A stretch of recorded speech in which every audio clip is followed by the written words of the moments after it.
वंदे वंदेजी. उपस्थित सर्व वर्गातील बंधू भगिनींना सविनय जय भीम. आजच्या या वर्गामध्ये आपणा सर्वांचं स्वागत.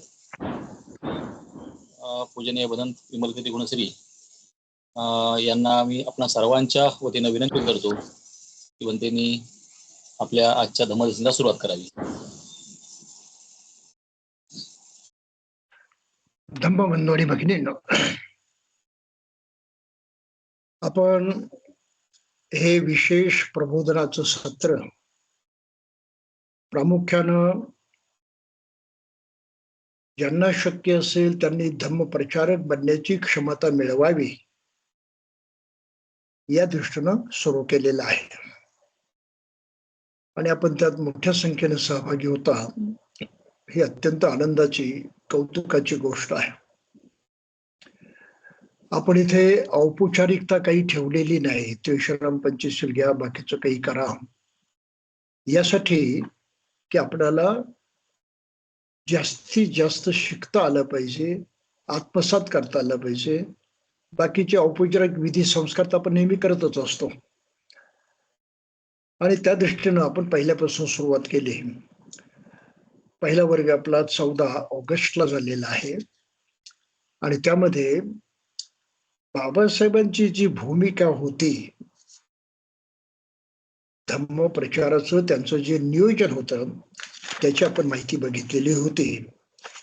त्यातलं काही इथे आता पुन्हा आपण बोलणार नाही. त्यानंतर आपण दुसऱ्या भागामध्ये जेव्हा आलो तेव्हा भारतामध्ये धम्म प्रचाराची किती आवश्यकता आहे आणि इथला हा जातीभेदाच्या रोगानं पछाडलेला मनुष्य त्या रोगातून मुक्त होणं किती आवश्यक आहे आणि त्यासाठी बुद्धाचा धम्म, मानवी कल्याणाचा सुखानाचा धर्म हा घेतलाच पाहिजे, स्वीकारलाच पाहिजे, त्याशिवाय काही पर्याय नाही. आणि ह्या धम्म प्रचाराची अंमलबजावणीची आवश्यकता तेव्हा आपण लक्षात घेतलेली होती. त्यानंतर आपण आणखी पुढे गेलो आणि खऱ्या अर्थानं धम्माच्या ह्या अध्ययनाला सुरुवात केली आणि त्यामध्ये पहिलं तत्व आपण पाहिलं की मनुष्य म्हणून आपली ओळख काय आहे. आपण मनुष्य म्हणजे काय आहे याचाच आपल्याला पत्ता नसेल तर काही पुढे जाता येत नाही.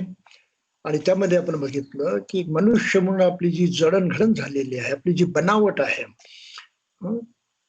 तो शरीर आणि मन यांचा आहे आणि या दोन्हीच्या संयुक्त अस्तित्वातून आपण जगत असतो. या शरीरामध्ये 5 इंद्रिय आहे, मन 6वं इंद्रिय आहे आणि हे सर्व नैसर्गिक पद्धतीनं काम करत असतं हे आपण बघितलेलं आहे. हे माणसाचं अस्तित्व आहे आणि या शरीराच्या आणि मनाच्या माध्यमातून माणसाला सुखदुःखाची जाणीव होते. तो कल्पना करतो, तो अपेक्षा करतो आणि त्याप्रमाणे काही करण्याची धडपड करतो. आता हे माणसाचं जगणं हे स्वतंत्र नाही, तो सृष्टीचा एक भाग आहे, साऱ्या विश्वाचा एक भाग आहे. त्यामुळे विश्वातील प्रत्येक गोष्टीशी त्याचा संबंध आहे, तो त्याच्यावरती अवलंबून आहे. तर हे सुद्धा आपण परस्परावलंबित्व आहे ते बघितलं.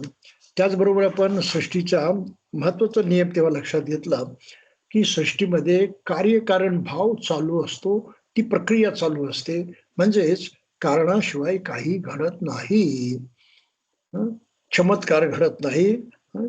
सृष्टीचे नियम पक्के ठरलेले आहेत, त्यामध्ये कोणाला बदल करता येत नाही, त्यामध्ये काही कमी जास्त करता येत नाही. फक्त माणसाला एकच शक्य आहे की त्या सृष्टीच्या नियमांचं आकलन करून ते लक्षात घेऊन त्याचा कौशल्यानं वापर करायचा आपल्या अपेक्षापूर्तीसाठी, आपल्या इच्छापूर्तीसाठी, ज्याला आपण म्हणतो आपल्या सुखासाठी म्हणून. तर ही स्वजाणीव जी आहे ती मागच्या वेळेस आपण लक्षात घेतलेली होती. आणि केवळ स्वजाणीवच पुरेशी नाही, तर आपण ज्या विश्वामध्ये राहतो, आपण ज्या जगामध्ये राहतो, त्या जगाची सुद्धा आपल्याला चांगली ओळख असली पाहिजे. जिथे राहतो, जिथे जगतो त्याचीच आपल्याला नीट माहिती नसेल तर त्याचा वापर नाही करता येणार आपल्याला, त्याचा योग्य प्रकारे उपभोग घेता येणार नाही आपल्याला. म्हणून आपण सृष्टीची ओळख करून घेतली की त्या सृष्टीचा आपण भाग असल्यामुळं, सृष्टीचे सारे नियम, साऱ्या गोष्टी आपल्याला लागू होत असल्यामुळं, त्यातून आपली सुटका नसल्यामुळं ते नियम कोणते ते आपण लक्षात घेतले. त्यामध्ये 5 नियम आपण शिकलो होतो. ऋतू नियम शिकलो होतो, बीज नियम शिकलो होतो, कर्म नियम शिकलो होतो, मनोनियम शिकलो होतो आणि धम्म नियम शिकलो होतो. आणि ते कसे आपल्याला लागू होतात ते थोडक्यामध्ये आपण बघितलं होतं. आणि त्यामधून मुक्त कसं व्हायचं हा पुढचा जो भाग आहे त्याकडे मग आपण वळलो होतो की हे पाहायचं कसं, सम्यक दृष्टी संपूर्ण जाणायचं कसं. जर ते आपल्याला हे सारं जाणता आलं नाही तर आपल्याला काहीच करता येणार नाही. आणि ती जाणण्याची ताकद जी आपल्याकडे आहे त्याला म्हणतात विचारशक्ती, ज्याला म्हटलंय युनिसो मनसिकार, बुद्धिवादी बनणं. तर बुद्धिवादी बनणं हे किती आवश्यक आहे हे आपण बघितलेलं आहे. आणि आज मानवजात जी प्रचंड दुःखामध्ये ठिकठिकाणी आहे ते 90% बुद्धिवादी नसल्यामुळं आहे. थोडासा बुद्धिवाद लोक वापरतात, थोडीशी बुद्धिमत्ता वापरतात आणि परत अज्ञानामध्ये अडकून जातात. परंपरा म्हणून आहे, आतापर्यंत असं घडत आलेलं आहे, मानमान्यता आहे, धर्म आहे, संस्कृती आहे वगैरे या नावानं. तर याचा सुद्धा बुद्धानं कसा निषेध केला आणि कालमांना कसं सांगितलं की या गोष्टीवरती विश्वास नका ठेवू, तुमचा स्वतंत्र बुद्धीचा वापर करा. त्यांचे जे 10 नियम जे बुद्धानं सांगितले होते, ज्याला मानवी स्वातंत्र्याचा जाहीरनामा म्हणतात, ते सुद्धा आपण बघितलं होतं. की धर्म आहे म्हणून नका विश्वास ठेवू, परंपरा आहे नका विश्वास ठेवू, ऐकले म्हणून विश्वास नका ठेवू, ग्रंथात लिहिले म्हणून विश्वास ठेवू नका, चांगलं दिसतं म्हणून विश्वास ठेवू नका, भव्य दिव्य आहे म्हणून विश्वास ठेवू नका, न्यायसंगत आहे म्हणून विश्वास ठेवू नका, तर्कयुक्त आहे म्हणून विश्वास ठेवू नका. आणि सांगणारा श्रेष्ठ आहे, आपला गुरु आहे, धर्म संस्थापक आहे म्हणून त्याच्यावरती विश्वास ठेवू नका. एवढी प्रखर जाणीव बुद्धानं माणसाला करून दिली की तुमच्या बुद्धीचा तुम्ही कसा वापर केला पाहिजे. परंतु आपला अनुभव आहे साऱ्या जगाचा की माणसं या नाही त्या धर्माच्या शिकवणीत अडकली आहेत, या नाही त्या परंपरेमध्ये अडकलेले आहेत. जे काही जुनं चालू आहे त्याला धरून बसलेले आहेत, जे काही ऐकलंय त्याच्यावरती विश्वास ठेवतात. त्यामुळं हे 10 मुद्दे जे आहेत ज्यानं माणसाला बौद्धिक दृष्ट्या गुलाम केलेला आहे किंवा निष्क्रिय केलेला आहे, विकलांग केलेला आहे, त्यामध्ये आज जगातील मेजॉरिटी लोक, बहुसंख्येने लोक अडकलेले आहेत. आणि याला बुद्धानं अज्ञान म्हटलेलं आहे. लक्षात घ्या बरं, फार मोठी गोष्ट आहे. आज धर्माला मानणारे किती लोक आहेत आणि धर्माच्या नावानं हिरेला पेटून, ईर्ष्येला पेटून दुसऱ्याचा जीव घेण्यासाठी आणि त्याला नष्ट करण्यासाठी किती लोक तयार आहेत. जगामध्ये धर्माच्यामुळे भांडणं झाली आहेत, युद्ध झाले, रक्तपात झालेला आहे. त्यामुळे हा मानमान्यता मानवी जीवनाला किती घातक आहे हे तर इतिहासानं सिद्धच केलेलं आहे.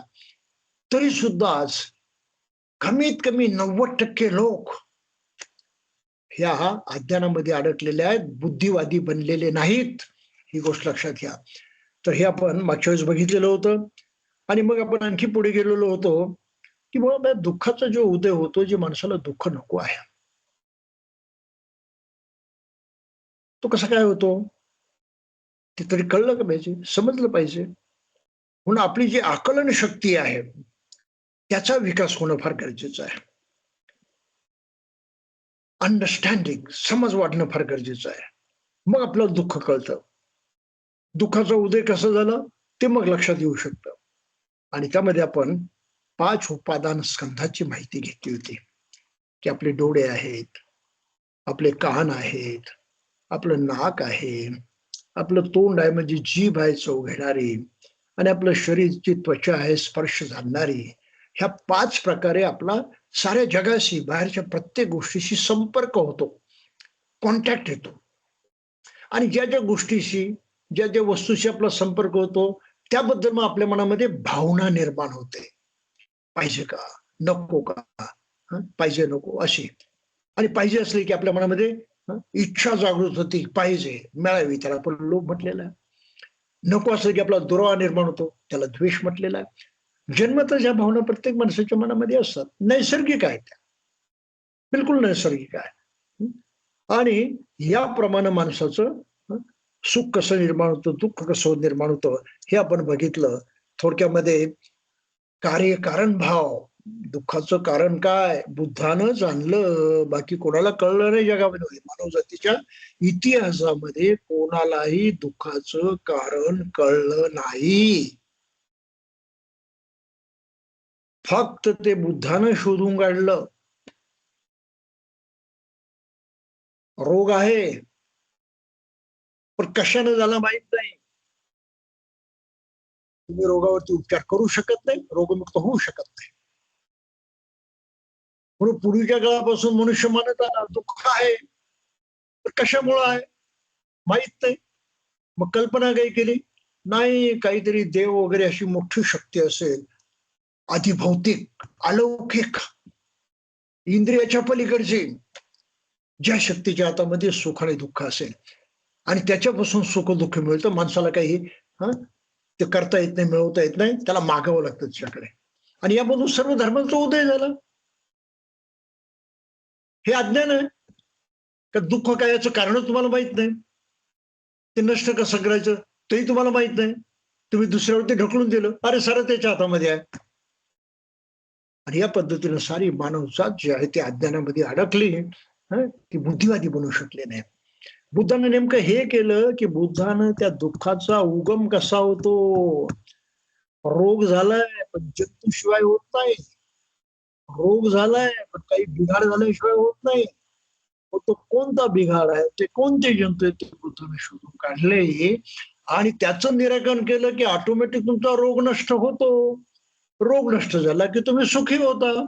अशा प्रकारे फक्त बुद्धानच साऱ्या विश्वाचा, साऱ्या सृष्टीच्या, सर्व प्राणी मात्रांचा इतका बारकाईनं शोध घेऊन हे सत्य शोधून काढलेलं आहे. आणि प्रत्यक्ष त्यांनी ते करून पाहिलं आणि सर्व दुःखातून मुक्त झाले. म्हणजे त्यांची शिकवण त्यांनी 100% प्रूव्ह केलेली आहे, सिद्ध करून दाखवलेली आहे. आता शंकेला कुठे जागा ठेवलेली नाही. हे आपण मागच्या वेळेस बघितलं.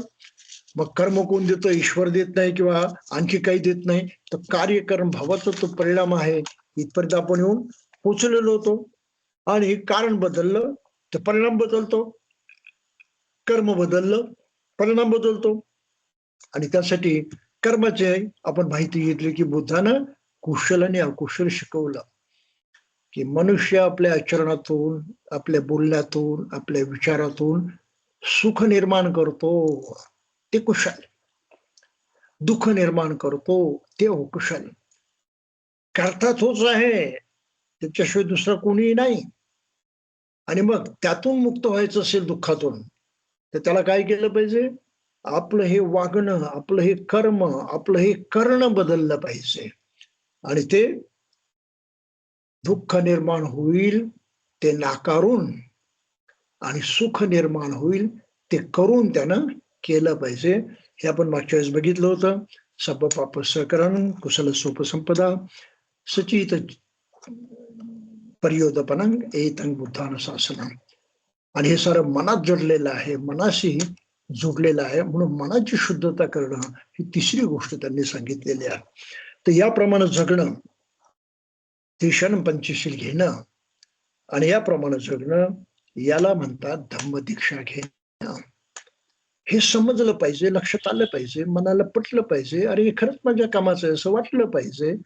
आणि मग ते करण्याची जेव्हा जबरदस्त जिद्द निर्माण होते, तेव्हा श्रद्धा निर्माण होते बुद्धाबद्दल, धम्माबद्दल, संघाबद्दल. आणि मग तसं करावं असं वाटतं आणि मनुष्य वागायला लागतो. ही दीक्षेची मुख्य भूमिका आहे. अशा प्रकारे दीक्षा घेतली तरच खरी दीक्षा. पण नुसती वरवरची घ्यायची औपचारिक, त्याला काही अर्थ नाही. आणि बाबासाहेबांनी सुद्धा ते चुकीचं म्हटलेलं आहे की औपचारिक दीक्षेला काही किंमत नाही. दीक्षा ही मनापासून घडली पाहिजे. आणि मनापासून घडायची तर हे परिवर्तन झालं पाहिजे. आणि असं परिवर्तन झालं तर तोच खरा बौद्ध, हे मागच्या वेळेस आपण लक्षात घेतलं होतं. हा थोडासा आढावा घेतल्यानंतर आपल्याला पुढचा विषय करणं सोपं होईल, म्हणून मी थोडंसं तिकडे लक्ष घातलेलं आहे. आज आपल्याला पाहायचं आहे की मुळात आपलं जगणं कसं आहे. आपण सर्वजण जगतो, हे जगणं घडतं कसं, जगणं होतं कसं, जगण्याची क्रिया चालते कशी. हा तो सर्वात मोठा प्रश्न आहे. जगणं कसं होतं, जगणं कसं असतं, जगणं कसं घडतं, हेच माणसाला कळलं नाही, त्याला काही करता यायचं नाही आयुष्यामध्ये. किमान दुःखातून मुक्त होता येणार नाही आणि सुखाची प्राप्ती करता येणार नाही. तो नुसताच ह्या विश्वामध्ये, विश्वाच्या त्या एकंदरीत कारोबारामध्ये, क्रियेमध्ये असाच भरकटत जाईल, असाच वाहवत जाईल. त्याला काही कुठला आधार नाही आणि कुठलं भविष्य नाही. ही प्रत्येक माणसाची आजची अवस्था आहे.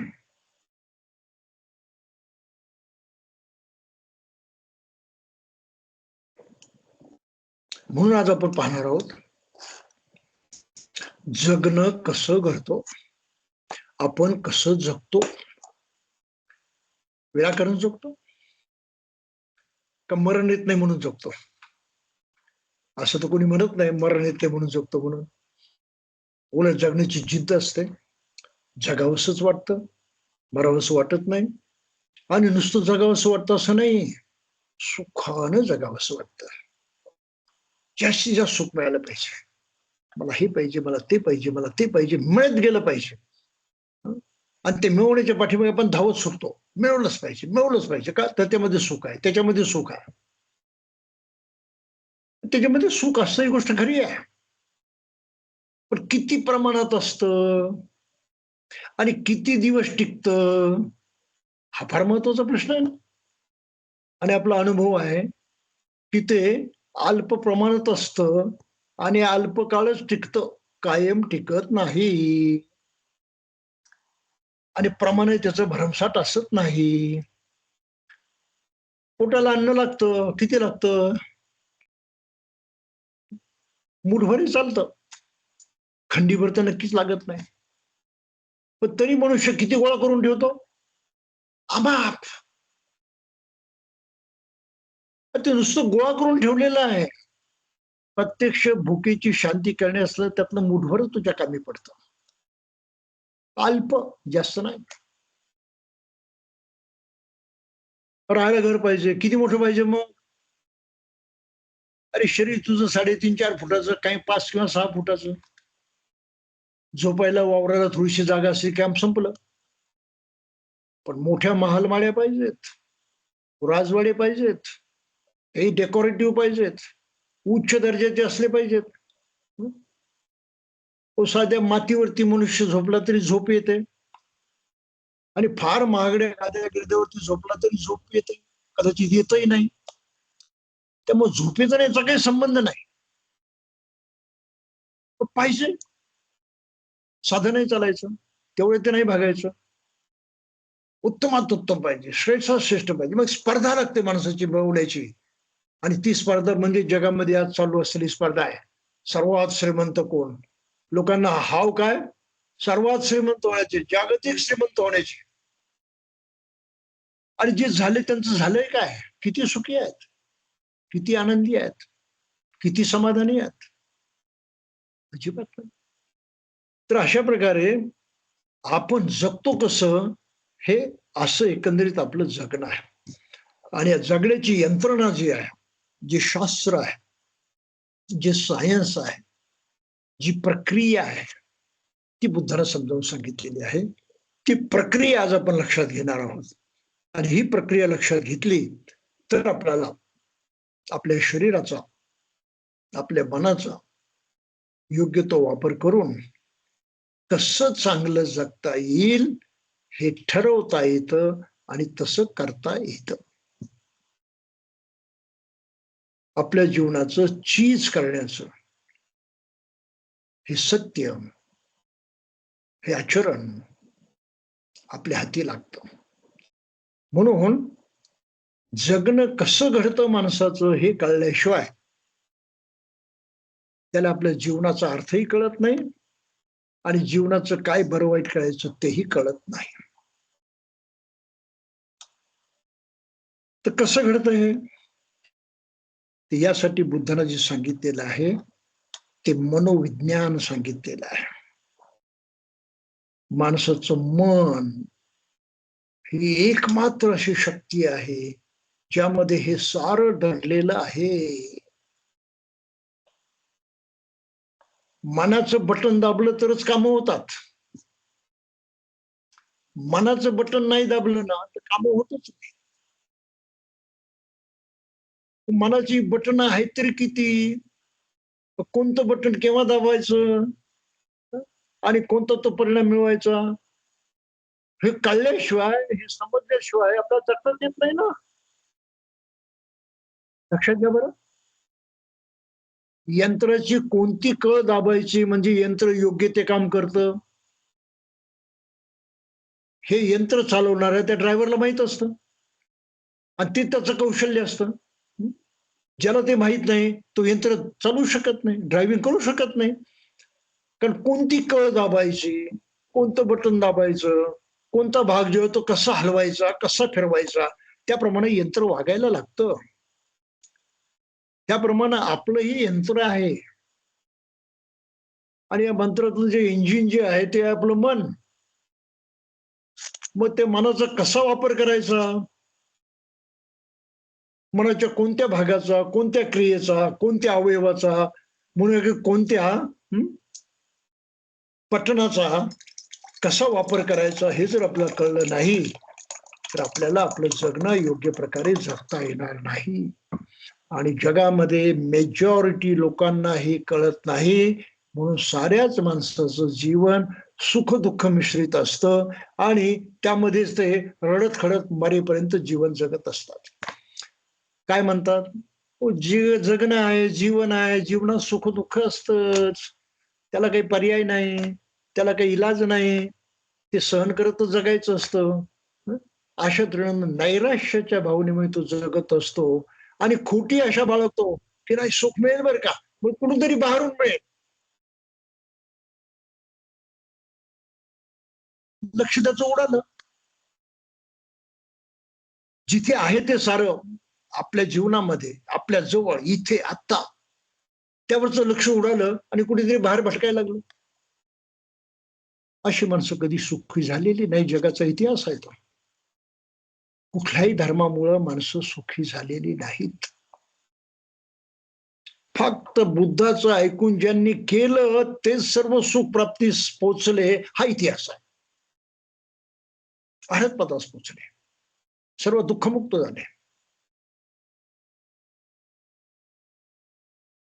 काल सकाळी उपवासाचं व्रत देत असताना ऑनलाईन एका माणसाने प्रश्न विचारला, बुद्ध दुःखमुक्त झाले म्हणे, बुद्धानं दुःख नष्ट कसं करायचं तेवढं शिकवलं, पण बुद्धानं सुख कुठे शिकवलं? आली ना पंचायत. बुद्धानं फक्त दुःखाची गोष्ट केली, सुख कुठे सांगितलं, सुख कुठे शिकवलं? अज्ञान कसं असतं बाबर, आपण विचारच नाही करत.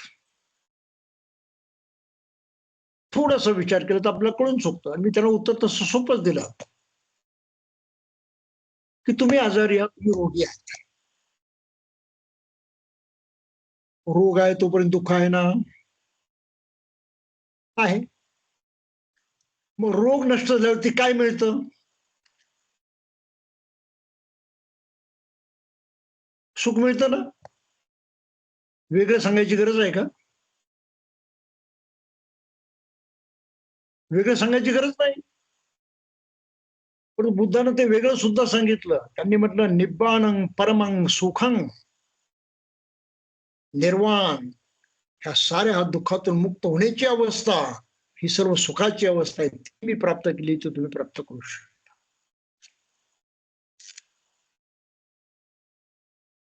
म्हणून बुद्धाचे मनोविज्ञान जे आहे ते अतिशय महत्वाचं आहे. काय काय आहे ते थोडस आपण त्याच्यामध्ये बघू. बुद्धानं जे मनोविज्ञान सांगितले, पुढे मग धम्माचं आचरण करणाऱ्या अनेक आचार्यांनी, प्रत्यक्ष तो अनुभव घेणाऱ्या अनेक महान बौद्धांनी त्याचं जितकं बारीक निरीक्षण करता येईल, स्पष्टीकरण करता येईल तेवढं करून सांगितलेलं आहे. त्याला विकसित बुद्ध धम्म असं म्हणतात. आणि त्या विकसित बुद्ध धम्मामध्ये मग विज्ञान मानलेलं आहे आणि माणसाच्या जीवनाला ते लागू केलेलं आहे. विज्ञानाच्या अवस्था आहेत.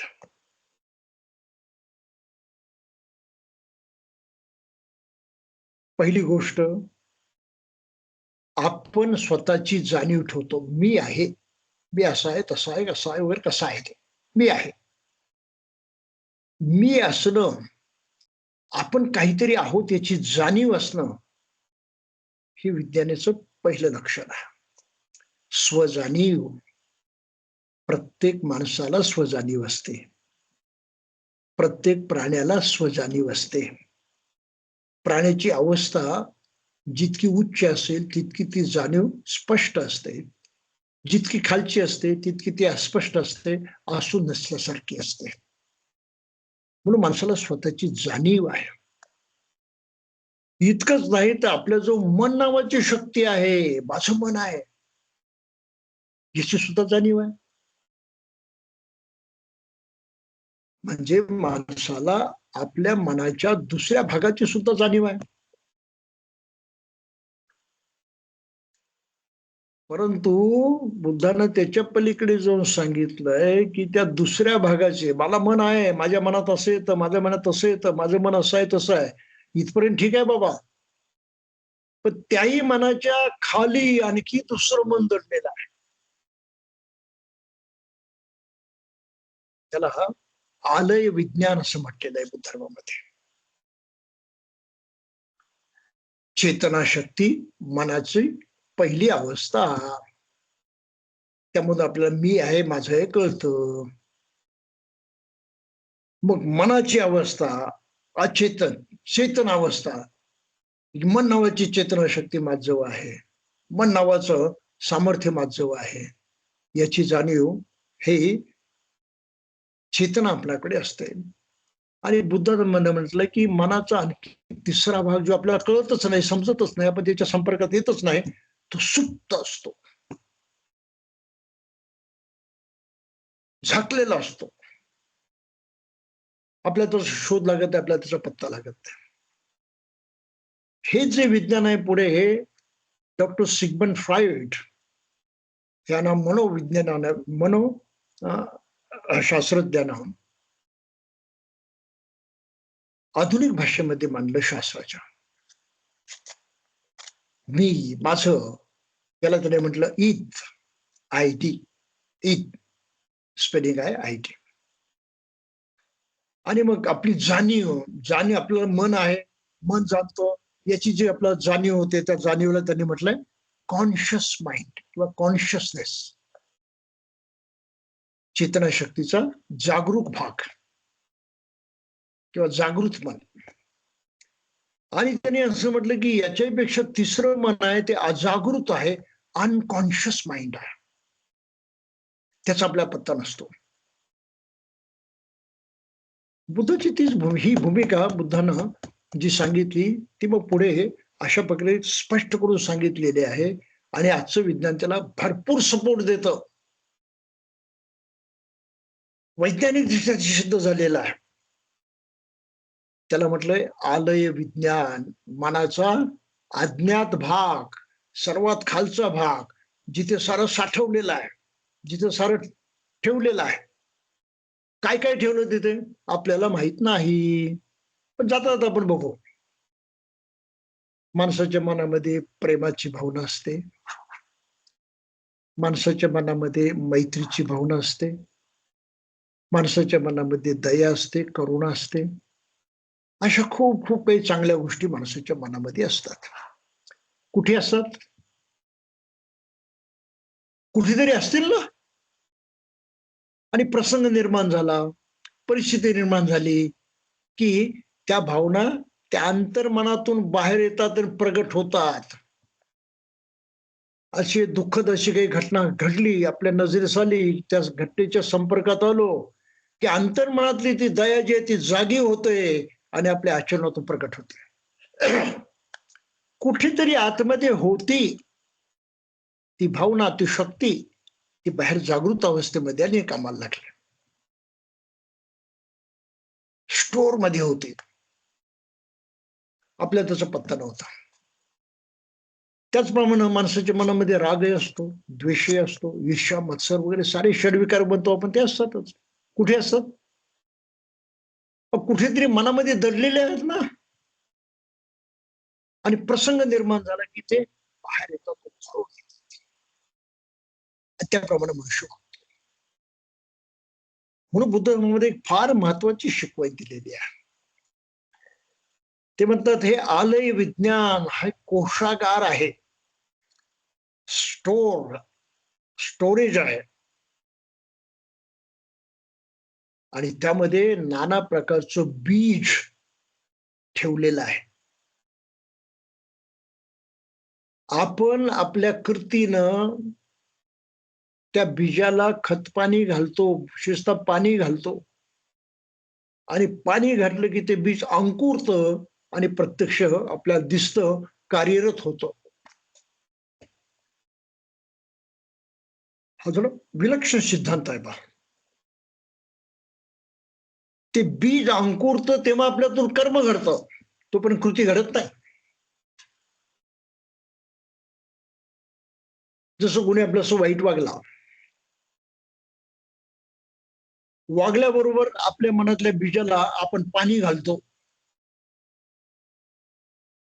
त्याच्या वागण्याचं, आणि ते पाणी असतं तुमच्या द्वेषाच्या बीजाला पोचणार. तुमचं जो द्वेषाचं बीज जे आहे ते अंकुरतं आणि तुमच्या आचरणामधून प्रगट होतं. तुम्ही रागराग करता, द्वेष करता, इच्छा मत्सर करता. कोणी शिवी दिली, आपण काय करतो? कोणी शिवी दिली तर आपण तिकडे दुर्लक्ष करत नाही. त्यानं दिली, घ्यायचं की नाही कोणाच्या हातात आहे? आपल्या हातात आहे. त्यानं दिलं ते चांगलं नाही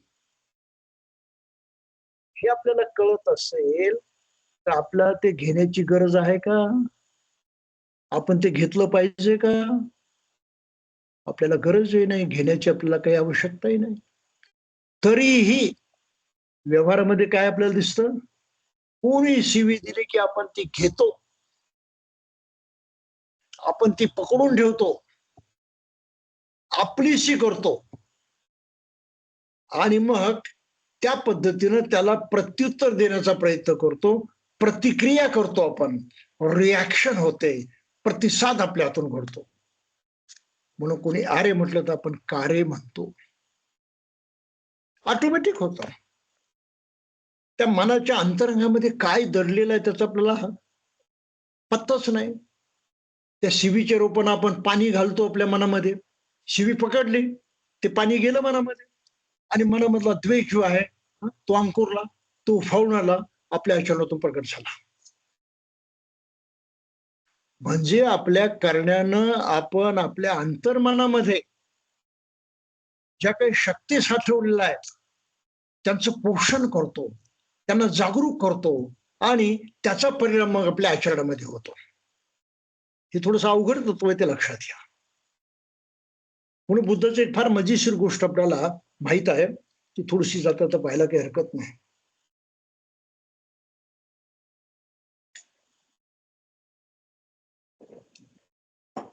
भारद्वाज नावाचा ब्राह्मण त्यांना वेडवाकडं बोलायचं, त्यांची निंदे करायचं. त्या बुद्ध त्याच्या दारावरूनच भिक्षाटनासाठी शहरात जात होते, परंतु तो आपल्या दारातून ब्राह्मणांची अशा निंदा करायचा, वेडवाकडे बोलायचा. बुद्धाने काही लक्ष दिलं नाही कधी. आता हा माणूस ऐकतच नाही, लक्ष देत नाही, म्हणून त्यालाही मोठी चीड आली, आणि तो म्हणे बुद्धाचा एक दिवस आडवाच झाला. काय मनुष्य असतो, मी तुला एवढं बोलतो, काही वाटत नाही तुला? काही उत्तर देत नाही, काही बोलत नाहीस, मोकाट जातोस, मोकाट येतोस, असं होतं. बुद्ध थांबतात, ते म्हणतात ठीक आहे, तुझ्या प्रश्नाचं मी तुला उत्तर देतो, पण अगोदर तू माझ्या प्रश्नाचं उत्तर दे. हा म्हणे, विचार, काय प्रश्न आहे? म्हणे, तुझ्याकडे कुणी येतं का कधी, पाहुणे रावळे मित्रमंडळी वगैरे? मग यात काय म्हणे विचारण्यासारखं? माझ्याकडे पाहुणे येतात, मित्र येतात, खूप लोक येतात माझ्याकडे, नातेवाईक येतात. बरं मग तू त्यांच्यासाठी काही करतो का? हो म्हणे, मी त्यांचं स्वागत करतो, त्यांचा सन्मान करतो, त्यांना संतुष्ट ते काही देतो, भेट वस्तू सुद्धा देतो म्हणे. बुद्ध म्हणतात किती चांगला मनुष्य असतो. हा बरं, तो शिव्या देणारा होता तर बुद्ध त्याला म्हणतात किती चांगला मनुष्य आहे. थोडा तरी नरम झाला असेल बा. आणि होतात माणसं नरम. चांगलं बोला माणूस नरम होतो, स्तुती करा मनुष्य नरम होतो. किती चिडलेलं असं थोडस चांगलं बोला, त्याच्या रागावरती पाणी पडतं. हे तत्व लक्षात ठेवा बरं. फार कमी पडणार आहे ठिकठिकाणी वेळोवेळी. लक्षात ठेवलं पाहिजे, हिमतीनं त्या वेळेस वापरलं पाहिजे. आणि मग तो म्हटला हो असं असं करतो. मग बुद्धाला विचारलं, समजा तू कोणाला काही दिलं आणि त्यानं ते घेतलं नाही तर काय होतं? तर ब्राह्मण काय होतं म्हणजे काय? माझं माझं राहतं. बुद्ध म्हणाले, मित्र हा तू मला जे काही देत होतात मी नाही ना घेतलं, मी घेतलं नाही तर तुझं तुझ्या जवळच आहे. तर मग तुझं माझं कुठला भांडण नंतर मी चाललो. त्यानं शिवी दिली, बुद्धानं घेतली नाही. घेण्यासारखी गोष्ट मी ती घेणार नाही. आपण कोणी शिवी दिली तर घेतल्याशिवाय सोडत नाही. फरक लक्षात आला आपल्या वागण्यामधला? म्हणून बुद्धांना मागच्या वेळेस आपण बघितलं, मागच्या वेळेस कुशल करायला सांगितलंय, अकुशल टाळायला सांगितलं. अकुशल ओळखता आलं पाहिजे, ते टाळता आलं पाहिजे. कुशल ओळखता आलं पाहिजे, ते करता आलं पाहिजे. असं जेव्हा घडतं तेव्हाच मनुष्य अधिकाधिक सुखानं जगू शकतो. त्याच्या हातामध्ये सुख आहे, तो सुखाचा निर्माता आहे आणि दुःख नष्ट करणारा तोच आहे. सारं माणसाच्या कर्मामध्ये सामावलेलं आहे, माणसाच्या मनात सामावलेलं आहे, माणसाच्या बाहेर काही नाही.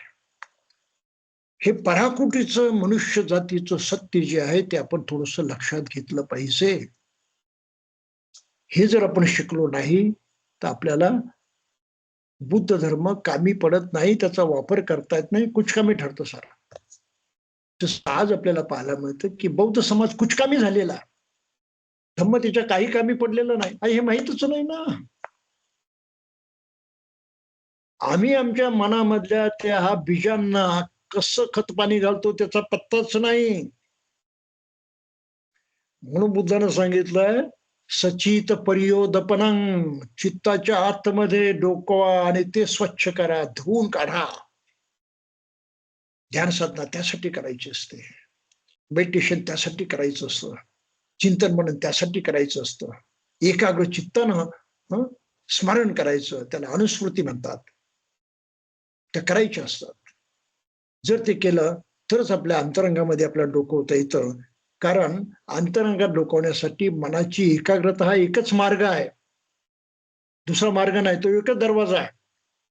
मनाची एकाग्रता वाढली की अंतर्मनाचा दरवाजा खुलतो आणि मग आपल्या अंतर्मनातलं सारं आपल्याला पाहायला मिळतं. आणि ते पाहायला मिळालं की मग त्यातलं काय योग्य अयोग्य याची सारासार विवेक करून आपण योग्य वापर करतो आणि सुखापर्यंत पोहोचतो. हे बुद्ध धर्मातलं मर्म आहे. तर हे थोडस जे आहे ते आपण लक्षात घेतलं पाहिजे. आणि या माणसाच्या मनाच्या कोशामध्ये, ज्याला आलय विज्ञान म्हटलेलं आहे, त्याच्यामध्ये घडणाऱ्या गोष्टी कशा झाकलेल्या आहेत आणि कशा त्यावर येतात हे आपण असं नीट लक्षात घेतलं पाहिजे. त्यामुळे आपण कर्म करतो ती साधी गोष्ट नाही. कर्म करतो म्हणून जिवंत राहतो, जगतो. कर्म केल्याशिवाय जिवंत राहता येत नाही. कर्म केल्याशिवाय जिवंत राहता येत नाही. आणि कर्म आपण करतो त्या त्या पद्धतीनं, जसा आपला संपर्क येतो त्या संपर्काच्या माध्यमातून मग तिथे बुद्धीचा वापर केला पाहिजे, तिथे तपासलं पाहिजे, खात्री करून घेतली पाहिजे, सगळीकडून नीट माहिती करून घेतली पाहिजे, काय कामाचं काय कामाचं नाही हे ठरवता आलं पाहिजे. नंतर पुढे जाऊन आपल्याला कृती करता आली पाहिजे, कर्म करता आलं पाहिजे. हा कर्माचा अतिशय महत्वाचा जो पद्धत आहे काम करण्याची, ती आपण जोपर्यंत शिकत नाही तोपर्यंत आपल्याला पुढचं पाऊल टाकता येत नाही. कर्म करीत राहणं हे जगणं आहे. आणि कुशल जर आपण केलं तर आपल्याला कुशलपणे जगता येतं, नाहीतर जगता येत नाही. आणि मनुष्य सुख दुःखाचा करता आहे हे याच्यामधून 100% सिद्ध होतं. याचा अर्थ काय? कुशल कर्म करणं याला बुद्धानं म्हटलंय शिलांचं पालन करणं. शील किती महत्वाचे लक्षात घ्या. बुद्ध धर्माच्या नुसत्या पंचशिलाचं नीट पालन केलं तरी आपण दुःखमुक्त होऊ शकतो, बाकी काही शिकण्याची गरज नाही. आणि बाबासाहेबांनी एक वाक्यात ते सत्य सांगितलेलं आहे. काय सांगितलंय सत्य? शील हा प्रारंभ आहे. बुद्धांच्या धर्मामध्ये ते म्हणतात शील हा प्रारंभ आहे आणि शील हा शेवट आहे. सारं धम्म जीवन त्या शीलामध्ये सामावलेलं आहे, सुरुवातीपासून शेवटपर्यंत. कळायला बुद्धीची कसरत करावी लागते, विचार करून ते लक्षात घ्यावं लागतं. नुसतं पुस्तकात वाचलं सोडून दिलं त्याचा काही उपयोग नाही. लक्षावधी लोकांनी बाबासाहेबांचा ग्रंथ वाचलेला आहे, लक्षावधी लोकांनी हे वाक्य वाचलेलं आहे. पण त्याचा अर्थ लक्षात घेऊन किती लोक आचरण करायला लागले, किती लोक शिलाकडे गंभीरपणे पाहायला लागले, किती लोक शिलाचरणाचा विचार करायला लागले, किती लोक आपली तपासणी करायला लागले, अरे मी काय करतो आणि काही नाही. ते याचा जर आपण विचार केला तर आपल्याला दिसेल की सारं शून्य आहे. कुणा इथलं काहीच कळत नाही, कुणी काहीच करत नाही. जशी आम बाकीची जनता जगते तशी आम्ही सुद्धा जगतो, फक्त तोंडानं बौद्ध म्हणतो एवढाच फरक आहे. बाबासाहेबांनी जे म्हटलं की बौद्ध बनावं लागतं, बनण्यासाठी एवढी मनाची तयारी करावी लागते, ते आम्ही सोडून दिला. म्हणून शील हा प्रारंभ आहे, शील हा शेवट आहे, काही साधी गोष्ट नाही.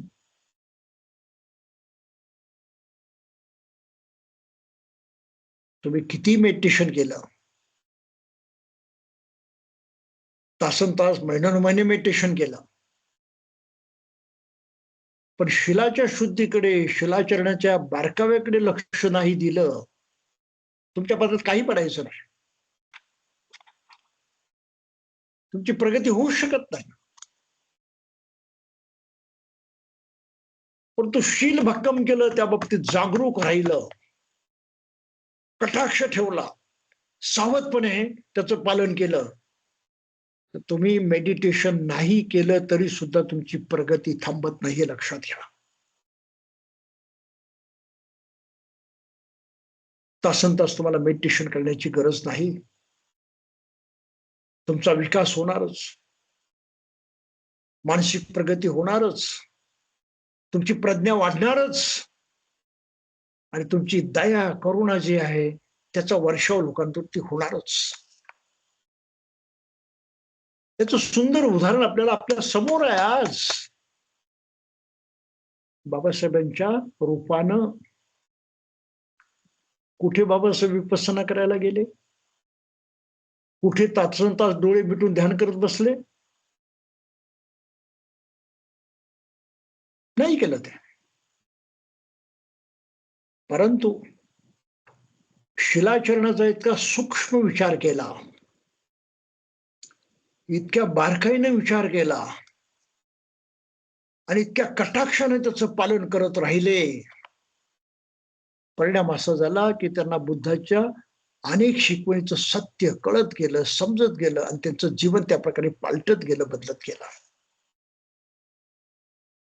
ज्या देशाने त्यांचा छळ केला, नाना प्रकारे त्यांना दुःख दिलं. त्या सर्व लोकांच्या प्रती कितीतरी संताप त्यांच्या मनामध्ये पाहिजे होता, कितीतरी राग त्यांच्या मनामध्ये पाहिजे होता. आणि ते म्हणायला पाहिजे होतं की सारे मारे विरोधक जे आहे त्याचा नायनाट झाला पाहिजे. अशी भाषा त्यांना करता आली असती. आणि जगामध्ये तीच भाषा लोक करतात. आपल्या विरोधकांचं वाटोळं झालं पाहिजे, नायनाट झालं पाहिजे, याशिवाय त्यांना दुसरी भाषा येत नाही. परंतु बाबासाहेब असे एक महापुरुष होते की एवढा साऱ्यांचा अन्याय सहन करून ते त्यांच्यावरती दया करत होते.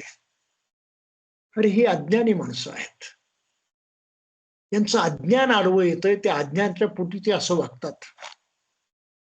त्या अज्ञानातून त्यांची मुक्तता झाली तर त्यांचं जीवन सुधारेल, ते सुखी होतील. म्हणून मी त्यांना त्या अज्ञानातून मुक्त कसं व्हायचा हा मार्ग दाखवला पाहिजे. आणि तो मार्ग त्यांनी बुद्ध धर्माच्या पण सर्वांना दाखवला. भारत बौद्ध करण्याची घोषणा केली, साधी गोष्ट आहे का? महारमांगाने अस्पृश्यांनी बौद्ध बनावं, बाकीच्यांनी तसंच राहावं, अशी त्यांची भूमिका होती का? नाही. उलट ते म्हटलं की ब्राह्मण जास्त हट्टी आहेत, फार गर्विष्ठ आहेत, फार उद्धट आहेत, पण त्यांनी बौद्ध व्हावं. फार तर शेवटी बौद्ध होतील, पण त्यांना व्हावं लागेल. हा बाबासाहेबांचा आशावाद होता, ही त्यांची करुणा होती. उभ्या जगातल्या कुठल्याही माणसानं एक गोष्ट सांगावी बाबासाहेबांच्या विरोधामध्ये, की या माणसानं मानवाचं कल्याण होईल, त्यांचं नुकसान होईल, त्यांना काहीतरी इजा पोचेल, काहीतरी त्यांना दुःख पोचेल, अशा प्रकारचं एखादं कर्म केलेलं आहे, कोणी दाखवून द्यावं.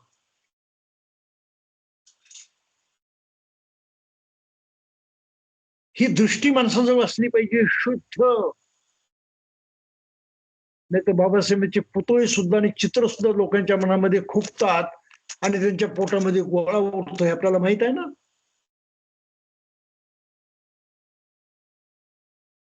म्हणून मानसिक दशा जी आहे, मन कशा प्रकारे काम करतं त्याची उदाहरणं आहेत. ती दशा आपल्याला नीट लक्षात घेता आली पाहिजे. शिलांचा मुळीच न विचार करता माणसं स्वतःला बौद्ध म्हणतात, कसं काय वाटतं आपल्याला? फार गंभीर गोष्ट आहे ती, फार गंभीर गोष्ट आहे. सारा मूळ धर्म त्याच्यामध्ये आहे. भिक्षूंच्याकडून आपण कधी कधी त्रिशण पंचशील घेतो, ती प्रथा आहे, सामान्य प्रथा नाही.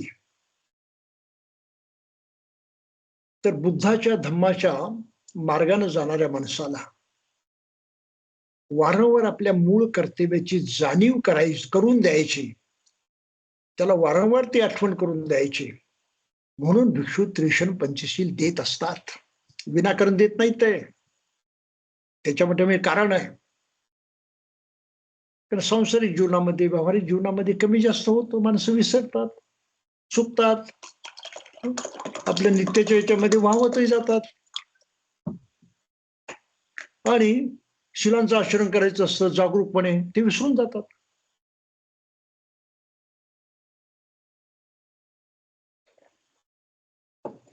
तर त्यांना ती आठवण करून देण्याची फार गरज असते. आणि म्हणून बौद्ध संस्कृतीमध्ये कुठलाही कार्यक्रम करीत असताना, कोणताही कार्यक्रम असो, कोणाचा जन्म झाला, आनंद उत्सव करताना त्रिशण पंचशील म्हटलं जातं, नामकरणाला म्हटलं जातं, विवाहाच्या वेळी म्हटलं जातं, वाढदिवसाच्या वेळेस म्हटलं जातं, आणखी सर्व ठिकाणी म्हटलं जातं. ओ मेला तरी सुद्धा त्या प्रेताच्या समोर त्रिशरण पंचशील म्हटलं जातं. आणि काही काही लोकांना ते कळत, ते विचारायचे सुद्धा.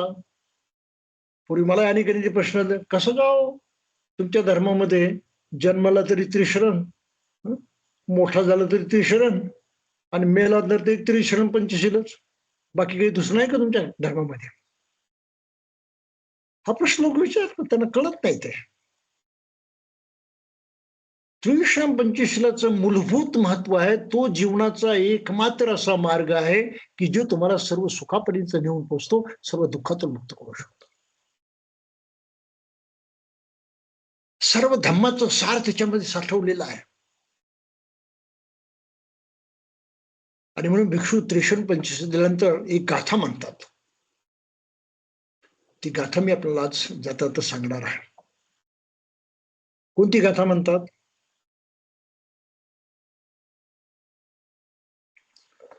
इमानी पंचशिखा पदानी, ही 5 शिलांची तत्व पद पंचशिलानी कशी आहेत? शीलेन सुगतिं यंती, या शिलांचं जर पालन केलं तर आपल्याला सुगती प्राप्त होते. सुगतीच्या पर्यंत नेऊन पोचवतात. सुगतिं यंती, सुगती पर्यंत नेऊन पोचवतात. शीलेन भोग संपदा, आपलं जीवन जगण्यासाठी ज्या काही आपल्याला भोग संपदा लागतात, ज्याच्या काही वस्तू लागतात, ज्याच्या काही गोष्टी लागतात, त्याची जी काही प्राप्ती करायची असते, ती प्राप्ती या शिलांच्या योग्य आचरणातून केली तर सुखदायी ठरते, यथार्थ ठरते, दुःखदायी क्लिष्टही ठरत नाही. म्हणून या शिलांचं पालन करून आपण धनसंपत्ती जे काही मिळवायचं असेल जीवनामध्ये ते मिळवलं पाहिजे. आणि त्याला आर्य अष्टांगिक मार्गामध्ये म्हणतात सम्मा आजीवो.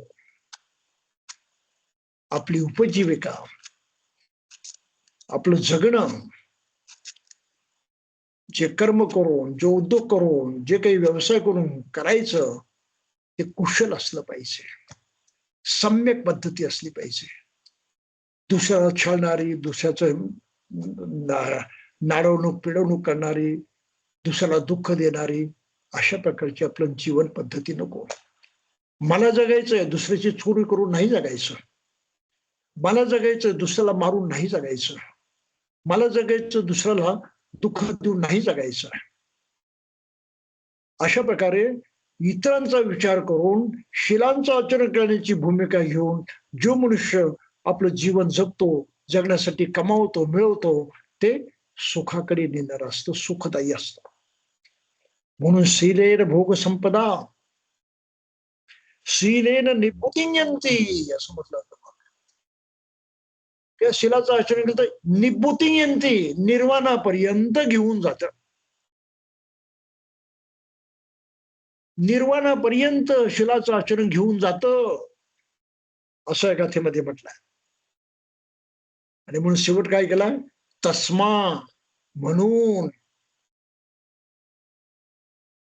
लोकांना काय सांगितलं तर पंचशील तसं हे दिल्यानंतर तस्मा, म्हणून तुम्ही शीलं विशोधये,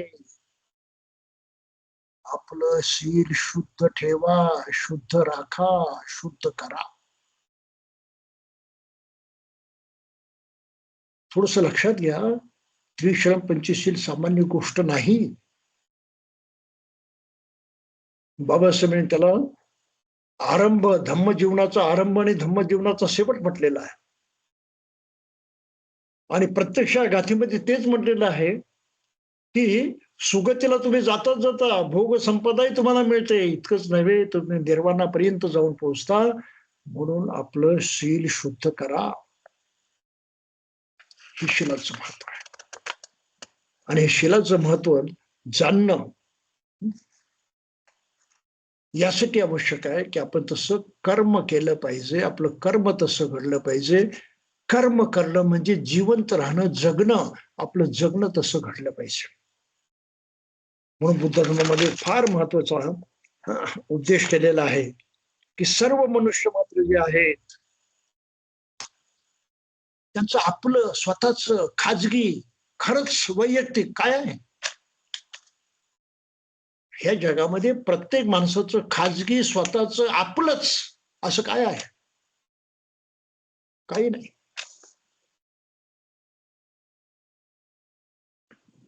तो स्वतःच आहे, फक्त जिवंत आहे, कारण कर्म करून जगतो हे त्याचं आहे, हे त्याचं स्वतःच आहे, बिलकुल खाजगी आहे. त्याच्यामध्ये कोणाचा वाटा नाही, कोणाचा हस्तक्षेप आहे. जिवंत राहणं हे त्याच्या हातामध्ये आहे, आणि जिवंत राहण्यासाठी कर्म करणं हे त्याच्या हातामध्ये, हे त्याचं स्वतःच आहे. म्हणून पाली भाषेमध्ये म्हटलं, सब्बे सत्ता कम्मस्सका, सर्व प्राणी मात्रांच्या मालकीचं काय आहे? कर्म. करणं, कृती करणं, शारीरिक, वाचिक, मानसिक, हेच माणसाच्या हातात आहे, ते त्याचं स्वतःच असं काही आहे. तुमच्यासाठी दुसरा कर्म नाही करू शकत, आणि दुसऱ्यानं कर्म केलं तर तुमचा काही फायदा नाही होऊ शकत. तुमचं तुम्हालाच करावं लागतं. नाही केलं तर तुमच्याही काही कामी येत नाही, आणि केलं तर योग्य पद्धतीनं करावं लागतं. चुकीचं केलं तर परिणाम चुकीचा होईल, चांगलं केलं तर परिणाम चांगला होईल. तर कर्मातून काही सुटका नाही कोणाला. जगणं, जिवंत राहणं म्हणजे कर्म करणं, हा त्याचा मुख्य अर्थ आहे. हे अतिशय महत्वाचं सत्य भगवान बुद्धांनी मनुष्य जातीला शिकवलेलं आहे. अति महत्वाचं सत्य. आणि हे सत्य माणसाच्या मनामध्ये रुजवणं हे धम्मप्रचार करण्याचं काम आहे. त्यांना खटवा, त्यांना जाग करा, त्यांचे डोळे उघडा, त्यांना दिसू द्या, सम्यक दृष्टी लाभू द्या, त्यांची बुद्धी तेज होऊ द्या. हा प्रयत्न करणं इतरांच्यासाठी, त्याला धम्मप्रचार म्हटलेला. म्हणून माणसाचं आपलं काय आहे? फक्त कर्म. सब्बे सत्ता कम्म सका, कम्म दायादा कम्म योनी. त्यांचा जन्म जो झालेला आहे ना, मनुष्य म्हणून ते अस्तित्वात आले आहे, ते सुद्धा मागच्या कर्माचाच परिणाम आहे. त्या चेतना शक्तीवरती झालेला परिणाम जो आहे, तोच नामरूप धारण करण्यामध्ये आपण त्या प्रतित समुत्पादामध्ये बघितलं. हे शरीर मन कसं निर्माण झालंय? तर मागून काहीतरी आलंय अगोदरच. कारण विश्वाचा नियम, प्रत्येक गोष्ट परिवर्तित होत राहते, त्याचा प्रवाह चालू राहतो. जीवनाचा प्रवाह तसाच चालू राहतो, चिरंतर चालू राहतो. जोपर्यंत तुम्ही निर्वाण प्राप्त करत नाही, तोपर्यंत तो प्रवाह तुमचा थांबत नाही. बुद्धाचं शास्त्र धम्माचं फार वेगळं आहे. म्हणून बुद्धाचा धम्म धम्म म्हटला जातो. बाबासाहेबांनी मुद्दाम तो इंग्लिशमध्ये शब्द वापरला. धर्माशी काही संबंध नाही बुद्धाच्या शिकवणीचा. धर्म हा प्रकारच नाही बुद्धाचा. धम्म म्हणजे ती खास वेगळी गोष्ट आहे, अतिशय विलक्षण गोष्ट आहे. ते वैश्विक सत्य आहे. ते सत्य इतर कोणाला कळलं नाही, आणि ते समजून घेणं कठीण आहे, म्हणून अनेक लोक त्या फंदामध्ये पडत आहेत. तर मनुष्य अस्तित्वाला तो त्या कर्माच्या मुळे, आणि पुढे जे काही त्याच्या पदरात पडणार आहे, वारसा हक्क म्हणून त्याला काही मिळणार आहे. जसं वाडवडिलांचा संपत्तीचा वारसा मुलाबाळांना मिळतो ना, वारसा हक्क म्हणतो आपण त्याला पाली म्हटलंय दायाद वारस. त्या माणसाचा वारसा हक्क कोणता आहे? फक्त त्याचं कर्म, त्याचा कर्माचा परिणाम हा त्याचा वारसा आहे, वारसा हक्क. बाकी त्याला काही मिळणार नाही, बाकी त्याच्यापर्यंत काही पडू शकत नाही. म्हणून कम्म दायादा कम्म योनी, कम्म बंधू कम्म पटिसरणा. त्याचं कर्म हा त्याचा बंधू आहे. त्याने परिशुद्ध कर्म केलं तर तो स्वतःचाच बंधू बनतो, स्वतःचाच भाऊ बनतो. खऱ्या अर्थानं बंधुत्व त्याच्या मनामध्ये जागृत होतं, तो जगतो. कम्म पटिसरणा, आणि त्या कर्माच्याच मार्गाने त्याला पुढे जावं लागतं, त्या कर्माला शरण जावं लागतं. कारण कर्म काही थांबत नाही. त्या कर्मापासून त्याची सुटका नाही. त्याचाच आश्रय घ्यावा लागतो, त्याचा सहारा घ्यावा लागतो. कर्माप्रमाणे जगता येतं, जगावं लागतं, जगल्याशिवाय दुसरा पर्याय नाही. म्हणून कर्माचा आधार ते सुटत नाही. कम्म बंधू कम्म पटिसरणा. आणि म्हणून म्हटलंय एम कम्मं करी संती. मनुष्य जे कर्म करतो यम कम्मं करी संती तस्स दायादा भविसंती. त्याला त्याचं फळ तसंच मिळतं, वेगळं फळ मिळणार नाही. बाभळीचं झाड लावलं तर आंबे येणार नाहीत.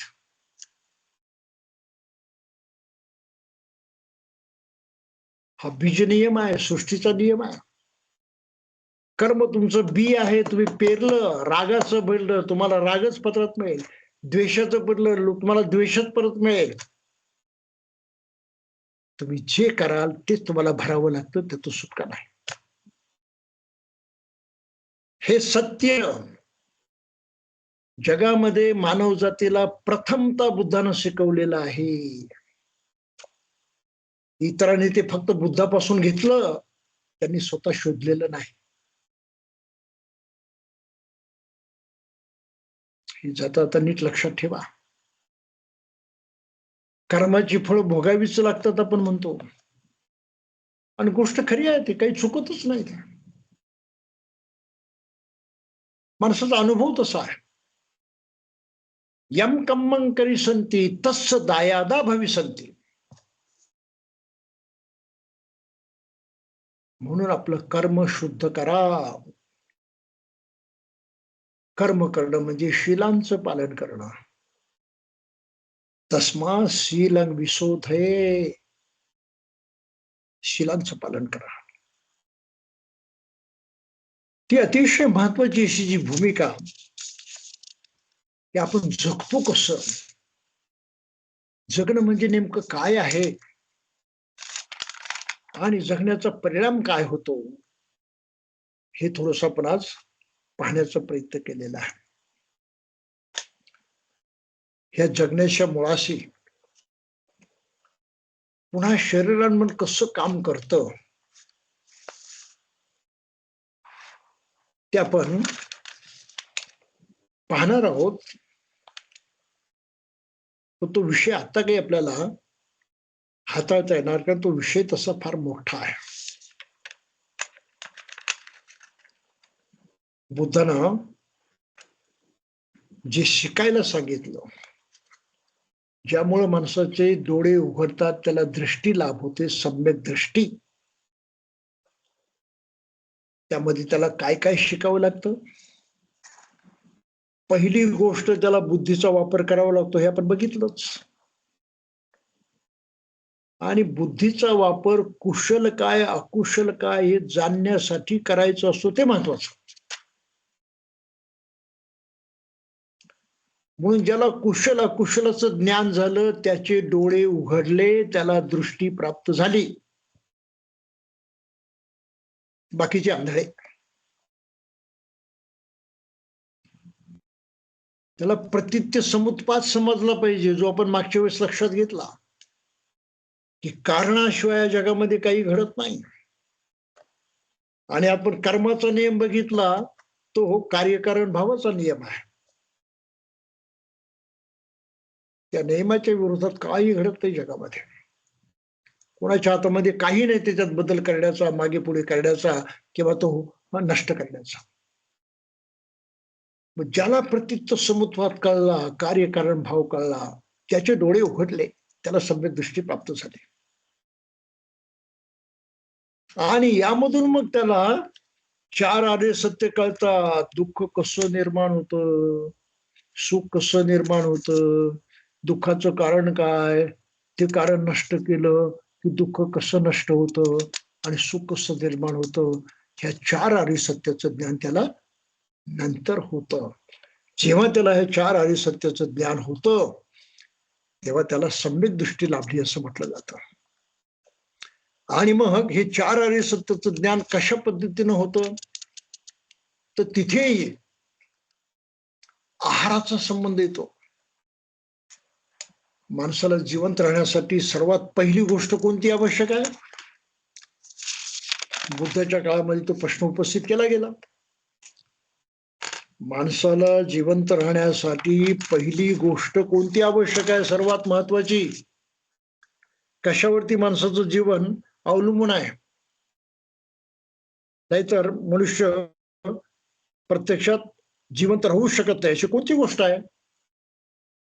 तर बुद्ध धर्मामध्ये म्हटलं आहे, सब्बे सत्ता, सर्व प्राणी मात्र सब्बे सत्ता आहारा तिष्ठती, आहारावरती अवलंबून आहेत.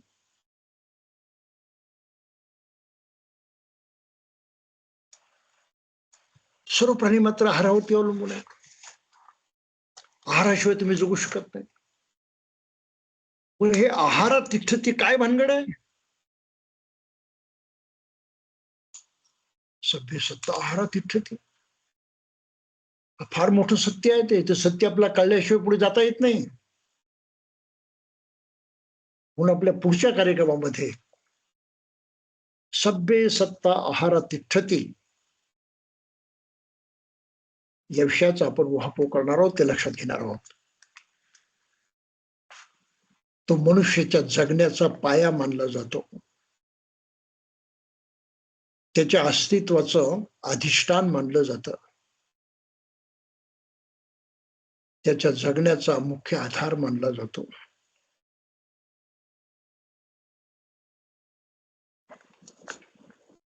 हा मुख्य आधार त्याचा कशा स्वरूपाचा असतो, कशा प्रकारे काम करतो आणि त्याप्रमाणे माणसाचं जगणं कसं घडतं, त्याला सुख दुःख कसं लाभतं, हा सारा विषय जो आहे तो खास लक्षात घेण्याचा आहे. बुद्ध धर्माचं अंतरंग, बुद्ध धर्माचं सार, बुद्ध धर्माच्या आतला भाग लक्षात घेण्याचा तो प्रयत्न आहे.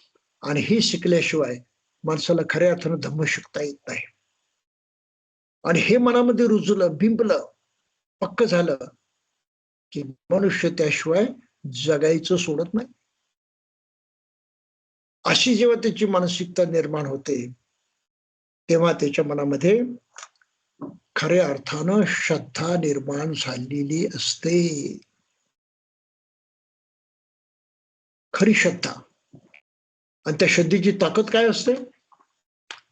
सुत्त निपातामध्ये एक वाक्य आलेलं आहे, श्रद्धाय तरती ओघम. अशी श्रद्धा माणसाच्या मध्ये असेल तर हा प्रवाह जो आहे दुःख सुख दुःखाचा, व्यावहारिक प्रवाह, ओघ, मनुष्य त्यामधून तरुण जातो, त्याच्या पलीकडे जातो सहजपणे. श्रद्धाय तरती ओघम. आणि त्या श्रद्धेनं खूप प्रयत्न केले तर अन्न मग दुःखाचा महासागर ओलांडून जातो.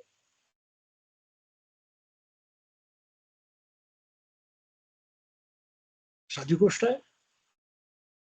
म्हणून श्रद्धावान होणं, बुद्ध धम्म संघाबद्दल श्रद्धा मनामध्ये वाढणं ही खरी गरज असते. आणि ती जेव्हा वाढते तेव्हा मनुष्य ऑटोमॅटिक धार्मिक बनतो. खऱ्या अर्थानं बुद्ध धर्माचं पालन करायला लागतो. वेळ लागतो त्याला, पछाडला जातो त्यापासून. टाळू शकत नाही, सोडू शकत नाही. म्हणून बाबासाहेबांची भूमिका होती की श्रद्धेनं बौद्ध बना, ही श्रद्धा वाढवा, पक्की करा. त्याप्रमाणे तुम्ही जगायला लागला तर जीवनात परिवर्तन होणार आहे. आणि आज आपण पाहत आलेलो आहोत की गेल्या 67 वर्षांमध्ये बौद्ध झालेल्या माणसाच्या जीवनामध्ये फारसं परिवर्तन आपल्याला पाहायला मिळत नाही. जवळजवळ परिवर्तन नाहीच दिसत कुठे. जशा बाकीच्या जाती जमाती बाकीचे लोक जगतात त्या जगण्यामध्ये आणि बौद्धांच्या जगण्यामध्ये काही फरक नाही. त्यांच्या मानसिकतेमध्ये बौद्धांच्या मानसिकतेमध्ये काही फरक नाही. म्हणून अंतिमतः हेच सत्य आहे की मनुष्य आज जो आहे बौद्ध म्हणतो तो केवळ नाम की वास्ते बौद्ध आहे. त्या बुद्धाच्या शिकवणीचा त्याला काहीच फायदा झालेला नाही, त्याच्या पदरात काहीच पडलेलं नाही. तो जसाच्या तसा राहिलेला नर्मदेतल्या गोट्यासारखा.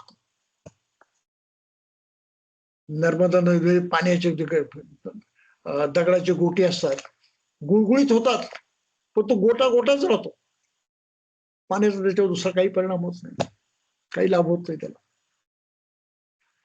अशी आजच्या बौद्धांची स्थिती आहे आणि ती बदलणं फार गरजेचं आहे.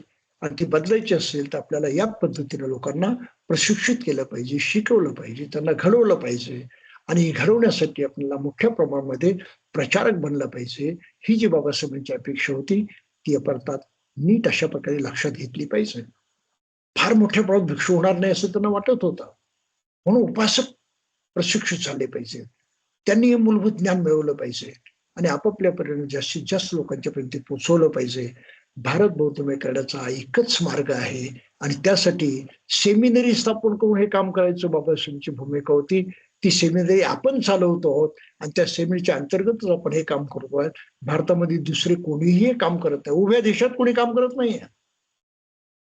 त्यामुळे गोष्टीचं मूल्य आपण लक्षात घ्यावं आणि या पद्धतीनं प्रशिक्षित होण्याचा प्रयत्न करावा, एवढीच अपेक्षा बाळगतो. आणि आपलं सर्वांना धन्यवाद देऊन आजचं प्रवचन आहे ते इथे संपवतो. जय भीम.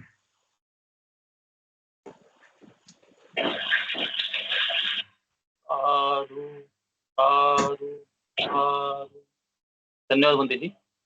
जय भीम. प्रारंभ आहे आणि शील हा शेवट आहे, त्याविषयी पंतेजीने आज मार्गदर्शन केलं, त्याबद्दल आपण सर्वांच्या वतीनं पंतेंना आपण साधुवाद देऊया. साधू साधू साधू. कोणाला काही प्रश्न विचारायचे असतील पंतेजी, घ्यायचे का प्रश्न? कारण मागच्या वेळेला एकाने व्हॉट्सअपला विचारलं होतं, माझा प्रश्न काही मला विचारता आले नाही. काय नाव त्यांचं मला आठवत नाही, परंतु काही व्हॉट्सअपला बोलले होते. काही विचारता येईल पंतेजी प्रश्न? हा, एखादा प्रश्न घ्यायला काही हरकत नाही. हा, कोणाला प्रश्न विचारायचा विचारू शकता. आपल्याकडे थोडा वेळ आहे. जरा त्यांना अनम्यूट करा. लिखित प्रश्न पत्र चालण्यासारखं आहे, मग आपला त्याचा विचार घेतो. करा. म्हणते जे काही धम्म त्याच्यावर कोणाचा काही प्रश्न असेल आपण, किंवा आतापर्यंत झालेले काही म्हणतेंची प्रवचन आहेत त्याच्यावर काही प्रश्न असेल तर आपण विचारू शकता.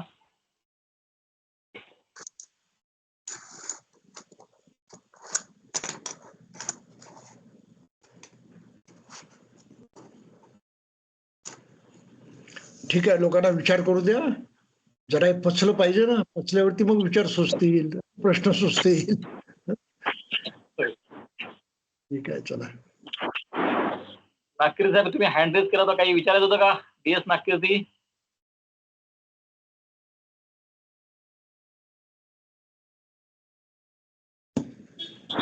ओके, सर्वांनी आजच्या या कार्यक्रमामध्ये उपस्थित झाला त्याबद्दल सर्वांचं आभार.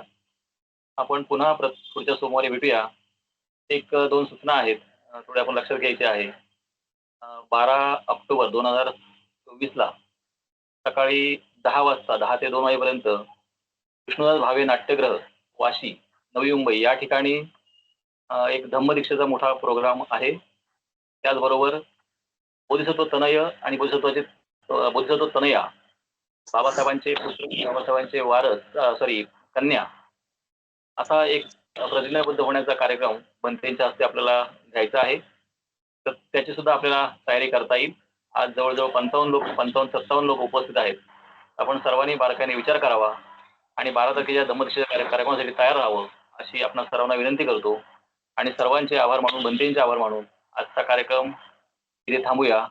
धन्यवाद. जय भीम. जय भीम. जय भीम.